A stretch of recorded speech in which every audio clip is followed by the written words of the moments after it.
Bom, a ideia inicial a gente teve a partir de uma citação que Jean trouxe, né, de um dos livros que são sugeridos para o trabalho, né, sobre o processo criativo, em que falava sobre a importância, né, do ego como algo que vai atrapalhar, né, nosso processo criativo, né, com os julgamentos, com os preconceitos, com os nossos medos, de como tudo isso pode impedir que a gente se lance, né, na busca de criações inovadoras, né, ou de que a gente ouse em colocar as nossas ideias para o mundo.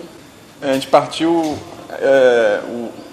A gente não estava com o livro na mão na hora, né? A gente lembrou assim, algumas partes do livro e depois no dia seguinte, até quando a gente trouxe, a gente pegou só uma síntese, né, do livro e já tinha algumas ideias, já tinham amadurecido um pouco e foram juntando assim, cada um foi trazendo uma coisa nova e aquilo foi juntando e transformando.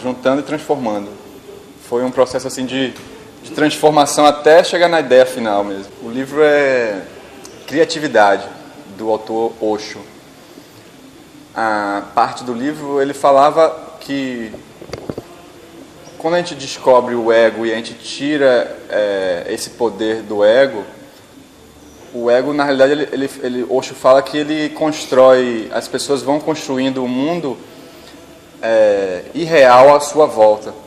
Então elas começam a imaginar um mundo irreal e vão vivendo daquela forma e passam a achar que aquilo ali é a realidade. Então quando você começa a olhar para dentro, se descobrir e tirar o poder do ego e se conhecer mais, você começa a ver as coisas como elas são. Isso que fala um pouco o livro ali, o trecho que a gente leu, né? Então a ideia nossa era contrapor esse poder do ego com esse limite que o ego faz e outras características que impedem. A gente usou isso como assim, sendo algo que impede a criatividade de fluir. Então, como o tema principal que a gente tinha que falar era sobre o poder da criatividade, não é isso? Isso.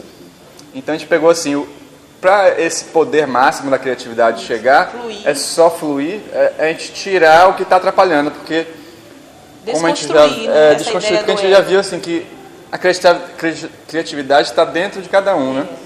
Então a gente precisa só deixar ela fluir e deixar com que a nossa criança interna volte, né, a atuar. Eu acho que a base do livro também foi interessante, porque o processo criativo, né, ficou bacana quando cada um foi dando a sua ideia, que a princípio, né, se é algo que vem de dentro, então vamos pensar no ser mais puro que é a criança. Então vamos colocar a imagem da criança e tudo isso saindo da criança, né, toda a alegria, toda a criatividade, toda a felicidade saindo da criança, né? E aí quando vai crescendo a gente vai ficando encaixotado. Então, depois dessa ideia, vieram outras ideias e veio a ideia final, que é o que vai acontecer. A gente partiu da ideia do encaixotado, né? A gente usaria uma caixa com uma pessoa dentro e essa caixa foi se transformando até a gente chegar numa torre, né? Que também tem nas histórias em quadrinhos a ideia da torre ser uma prisão. Isso, o ego é uma prisão, né? Exato. A gente está aprisionada dentro dele, dessas ideias fixas, né? Dessas verdades absolutas que vão sendo construídas. Então eu não sei, eu não consigo, eu não posso, eu não gosto.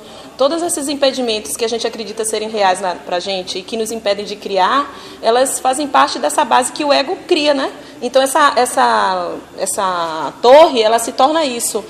A gente se torna meio que distante, né, de outras vivências, de outras experiências criativas. Aí quando essa torre ela é criada e de repente algo de fora, né, como experimentar, estar aqui, ou dançar, ou cantar, ou pintar, tudo isso vai fazendo com que a gente perceba os nossos potenciais criativos e todo aquele medo, aquele receio que o ego diz que nós temos e que a gente permanece atrelado a ele, isso vai se desconstruindo, né? Vai sendo destruído e meio que queimado assim, e a gente pode ressurgir como pessoas novas, como pessoas inovadoras, pessoas criativas, que é essa busca, né, de nós enquanto equipe, né, de nos perceber como pessoas com potenciais, né?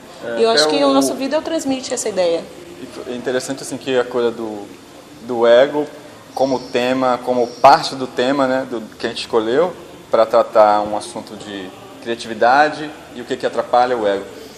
Tem a ver com a nossa própria formação de equipe, né? Porque cada um traz uma bagagem e a gente tinha que não utilizar toda a bagagem de cada um, mas uma parte de cada um e juntar isso, né?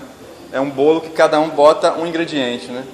Isso, cada um dá sua contribuição. Né? E isso também foi um exercício do próprio ego, que era não querer colocar todo o minha parte, fazer o bolo sozinho, mas apenas um ingrediente.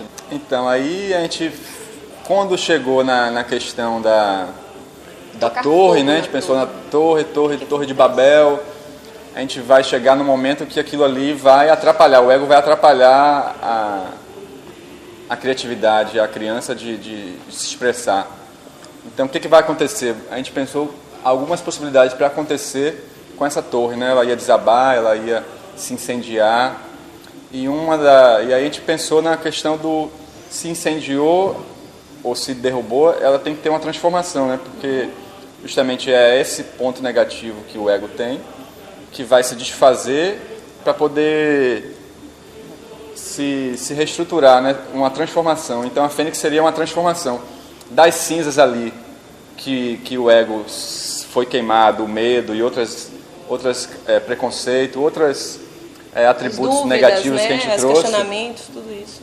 Isso foi tudo queimado e transformado num potencial criativo que representado pela fênix, né? A fênix colorida, a fênix que é aquela que ressurge das cinzas, né? A gente fez literalmente isso. Ela ressurgiu, ela foi formada através das cinzas e foi se formando através das cinzas, e chega um momento que ela ganha vida mesmo, cor e tudo, e bate as asas. Livre, né? Fica livre, sai daquela caixa, torre. né? Pode expressar o potencial máximo que cada um traz, assim, que é a criatividade, que é o contato com o superior. E com a sua essência, né?